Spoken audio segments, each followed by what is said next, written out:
അതിന് പുൽവാമയിൽ ഇപ്പോൾ 3 പേർ ആയുധങ്ങളുമായി പിടിയിലായി എന്ന വാർത്ത കൂടി വരുന്നുണ്ടല്ലോ. അവർക്ക് മറ്റ് ഭീകരബന്ധം അല്ലെങ്കിൽ എന്തെങ്കിലും കണക്ഷൻസ് ഉണ്ടോ?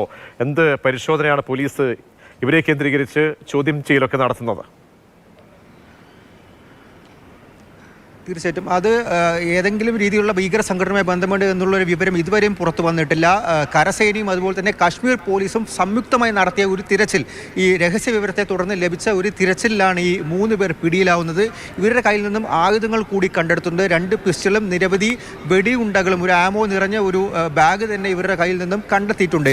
ഇവരെ ഈ കരസേനയും അതുപോലെ തന്നെ ജമ്മു കാശ്മീർ പോലീസും ഇപ്പോൾ കൃത്യമായി ചോദ്യം ചെയ്തുകൊണ്ടിരിക്കുകയാണ്. പ്രത്യേകിച്ചും ഇവർക്ക് ഏതെങ്കിലും സംഘടനയുമായി ബന്ധപ്പെട്ട് ബന്ധമുണ്ടോ, മാത്രമല്ല നേരത്തെ പൂഞ്ചിൽ നടന്ന ആക്രമണവുമായി ഇവർക്ക് ഏതെങ്കിലും രീതിയിലുള്ള ബന്ധമുണ്ടോ എന്നുള്ള കാര്യങ്ങളടക്കം ഈ കശ്മീരിൽ പലയിടത്തും ഇതുപോലെയുള്ള തെരച്ചിലുകളും അതുപോലെ തന്നെ പരിശോധനകളും തുടരുന്നുണ്ട്. അതിന്റെ ഭാഗമായി തന്നെയാണ് ഈ 3 പേരെ ഇപ്പോൾ പിടികൂടിയിരിക്കുന്നത്. പ്രധാനപ്പെട്ട ദേശീയ വാർത്തയുടെ വിവരങ്ങൾ പങ്കുവച്ചത്.